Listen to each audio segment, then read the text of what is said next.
Charlie Kirk was shot at the Utah Valley University. Is it true? Any video here? Let's select. Oh my gosh. Oh, Jesus. Congressman, Fox News contributor. Jason, you were there. I could hear how upset you are in your voice, and I think we all are feeling it. And I just, but you were there. So tell us what happened. Yeah, that happened like 35 minutes ago. I was there. I was up kind of on the second level because I wanted to be in the shade, but our daughter was there, our son-in-law was there, my wife was there, friends. This is our community. And, you know, there's 2,000 or so people. The Utah Valley University is our largest university, 40,000 students, and people came out to hear the dialogue, the back and forth. Ask him anything. That's what Turning Point and Charlie Kirk's all about. Ask him anything. First question was about religion. He went on for about 15, 20 minutes. Second question, interestingly, was about transgender shooters, mass shooters. And in the midst of that, the shot rang out. Now, I happen to be watching Charlie. I can't say I saw blood.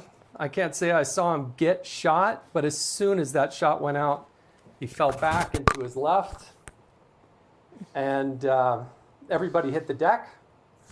A lot of people started screaming, and then everybody started running, as you might expect. Mm-hmm. There was some police presence, but there was no security check going in, which didn't happen. Charlie has some security in front of him, but you got the sense that the shot came kind of straight at him. And I don't think there would be many vantage points too far away because he was under an awning. It's a bright, sunny, beautiful summer, end of summer day in Utah. And I just hope and pray that somehow, some way he survives this. Jason, we're just looking at the video of Charlie tossing hats. It's a gorgeous day, as you just said. Huge smile on his face, which is his usual composure. And he's getting up onto that stage. This is the kind of thing, and everyone can see it in the upper hand, right-hand side of the screen right now, that he does. He brings a lot of energy, a lot of vitality, a lot of very astute conversation and analysis of the state of the country. And he climbed up on that stage like he always does and started taking questions. I just want to give the full statement. It's a short statement, and I know we're going to hear more from President Trump as we get more information, but this is the full statement. He said, "We must all pray for Charlie Kirk, who has been shot. A great guy from top to bottom. God bless him." And President Trump knows what it's like to be shot at. He was the subject of 2 assassination attempts that were thankfully averted. One obviously hit his ear. And in this case, we're seeing something that looks much more serious, I think is fair to say at this point, as we wait for more information about how Charlie is doing. So give us a sense of this space. Jason, we're there. Yeah. Oh, Jesus. I think Charlie Kirk was shot for having an opinion some people didn't agree with. But many of us, we don't agree with the different people's opinions. Many people here have their opinions we don't agree with. But how are we going to live in a country? How are we going to live in the US? A country where we have freedom of speech. But you can get a shot because of your opinion. How can we learn to live together? How can we learn to welcome other people's opinions? That I don't agree with you, but let's live together. Why shoot someone because you don't agree with them? This is a free country. This is a country where we have freedom of speech, where we have to express ourselves. So why would you shoot me because I don't agree with you? Because I have my own opinion and you have your own opinion. So you decide to shoot me. Now Charlie Kirk is shot because of the opinion some people don't agree with. I think we need to do something to stop all this. We need to stop the gun violence completely, but how are we going to do it? We have to sit down, we have to negotiate, we have to decide on the way forward to stop the gun violence in the United States of America. If we can't do that, we're gonna lose our lives, all of us, and no one is safe in this situation. Now you just seen the gentleman just shot because of the opinion, just giving an opinion. You are just getting shot. Security checkpoints on the way in here, what was it like in terms of who could get in? So in that shot, I was standing to Charlie's, or off to the right. I wasn't right next to him. Like I said, I was up on the balcony. I had traded messages with Charlie prior to the event. When he announced he was coming, I was excited, told him we want to come see him. Then I sent him text saying, hey, hope I can see you afterwards. Our family loves Charlie. Wanted to see him again. Look, this is classes are now back in session. Kids can come and go. I would say that it's, if I had to guess, 95% local students. Like I said, it's our state's largest university. There were some members that weren't students that were there, but very few. No security checkpoints. It's a very open campus. It's very much a commuter campus.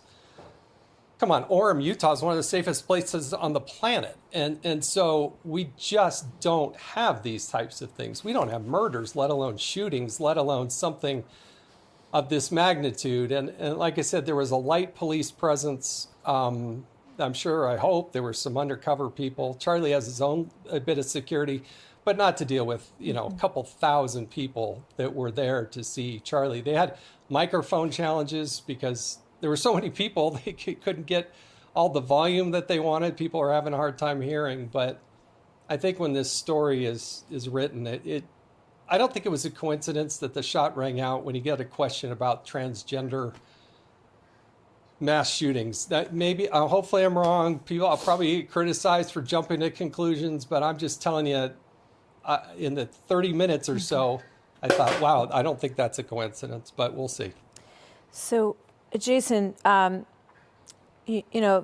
there's a lot of images out there, a lot of video out there right now, but the university says that they have a suspect in custody. Did you have any sense of anyone in the crowd who was being taken down by people around this person? Anything of that? Well, look, as soon as I saw Charlie go back, you realize that it was a shot. I've been shooting. I've been around guns enough to know that it was an actual shot. And immediately, I started thinking of our daughter and our son-in-law and my wife, who wasn't quite in the venue yet.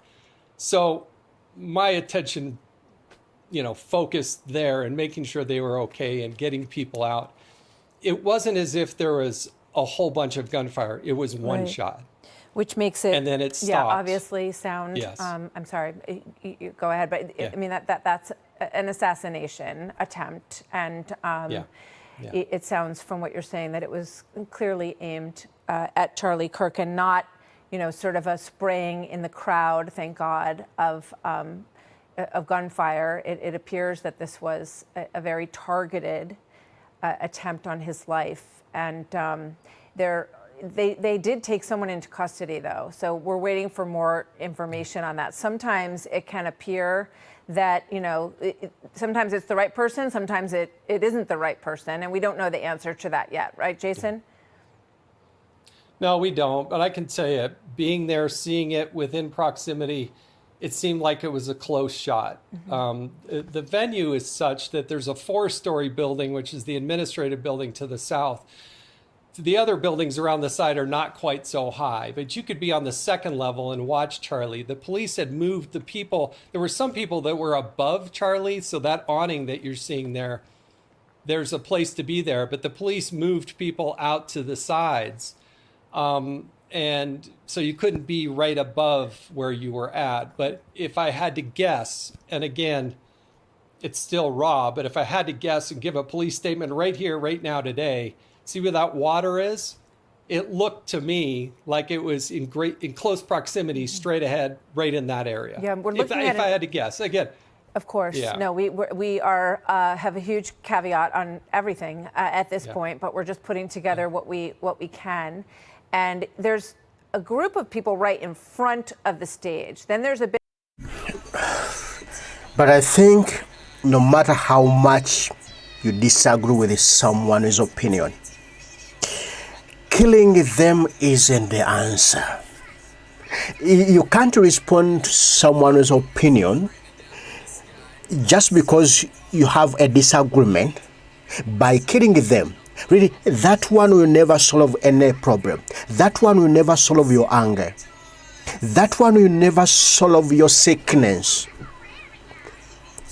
Bro, this is too much. It's like I've run out of words. I'm just trying to express it, but it's too much. Just imagine what you are teaching the world, what you are teaching the young ones, that if you disagree with somebody, just shoot them, just kill them. This is too much. But we need to find a way how to stop this nonsense in this country. The gun violence is too much. People are just taking someone's life like that, aimlessly. Bro, life is precious. Life is expensive. Life is one. Life will never be recovered. Life can't be bought. Life is priceless. So shooting someone because of their opinion, because you can't debate them, bro, it's not good. It's not human. Bro, this is too much. This is too much. But we need to forge a way as the country. I think that's the gist of matter, where we need to sit down as a country and we'll find a way how we're gonna stop this gun violence. What's the best way to do this? How can we do this? How are we going to end it right now?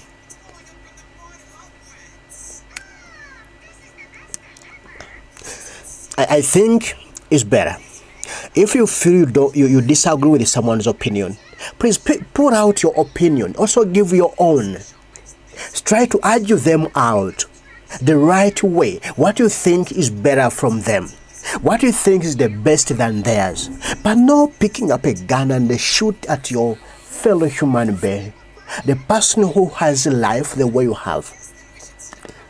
The person who wakes up in the morning, get bath the way you do.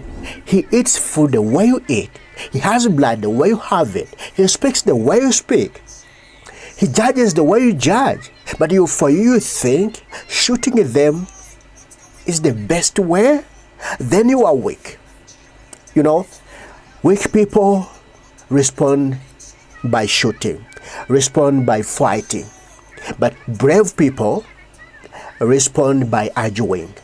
You put out your argument, you put out your opinion. That means you are strong. That means you have a point to stand on. But when you just shoot somebody, meaning you don't have a point. You can't argue them out. You are defeated mentally.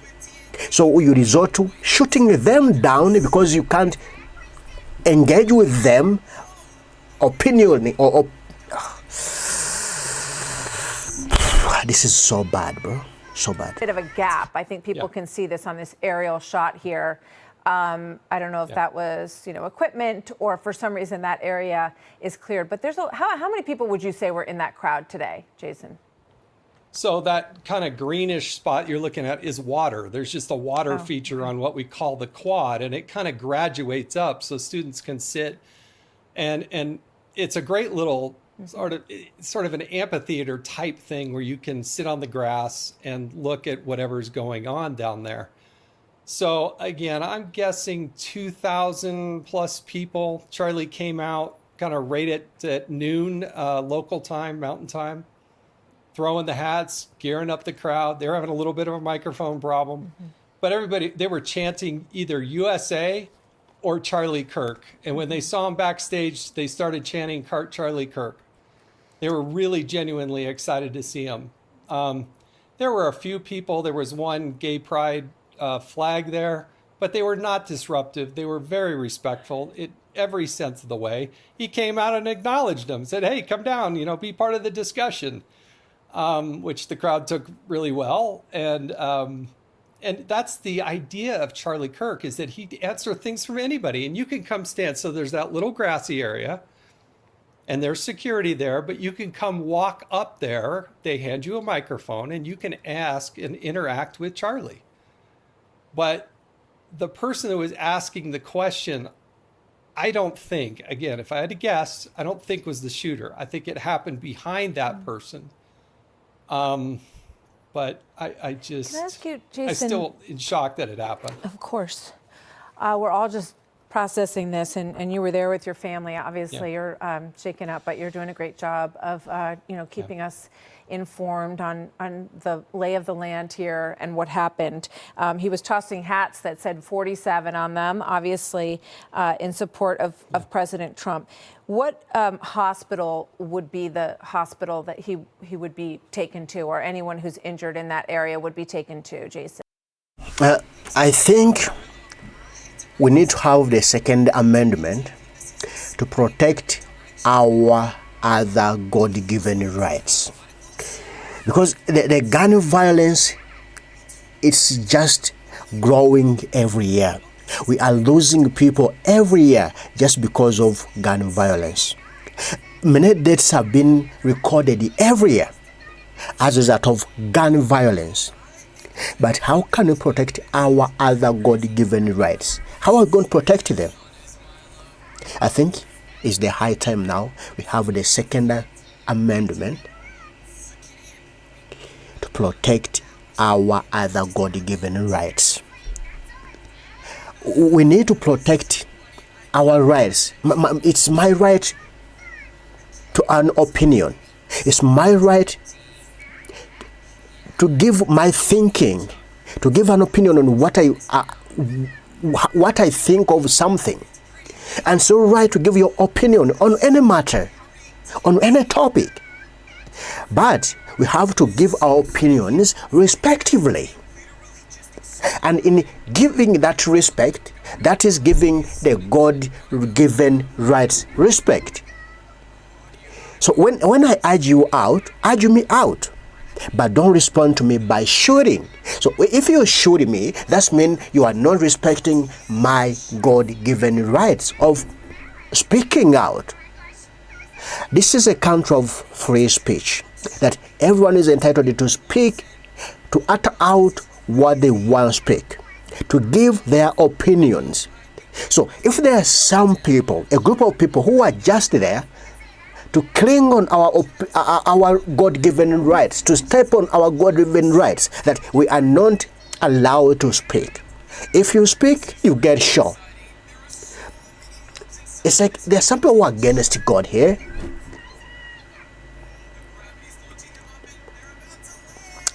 Let's pray for Charlie Kirk and the family. But this is terrible, bro. I tell you, this is terrible. It's nonsensical. It's uncalled for. It's ungodly. It's not needed. Why would you do such an act? And you call yourself a man of God, a woman of God, a son of God. You call yourself an American. Yet you can't tolerate other people's opinions. Yet you can't give other people a chance to speak, to say what they want to say. You are an evil person. Well, fortunately, we have a really good hospital, Utah Valley University, Utah Valley Hospital. All the level 1 trauma situations, if I get the numbers right, the highest degree of trauma. We're not used to dealing with a lot of shootings here in Utah, quite frankly. But if you had to extract somebody and get them there, it's a matter of minutes away. Mm-hmm. I don't know how quickly they were able to do that, but there is a very, very good medical situation right there. And then, of course, there are other options, but the closest one is right there in Provo. This happened in Utah, in Orem, right at off of I-15. And like I said, it's a commuter campus. There's no on-campus living. There's very little of that. Most of these students commute, and between BYU, which is a few miles away, and UVU, there's about 100,000 students. Mm-hmm. So we got a big student population. And this was a great afternoon. And very much a community, as you say. Yeah. Everybody lives close by. The Utah Valley Hospital, and I cannot confirm that this is where he was taken. We're just trying to figure out what would be logical, has a level 2 trauma center. Yeah. It is in Provo, Utah, as you said, Jason. So we're going to continue to get this information as it comes in, and we're trying to be obviously as accurate as we possibly can as we wait for an update on his condition. I know Jason's going to stay with us, and we thank you. Thank you, buddy. I think Charlie Kirk, because of his political linings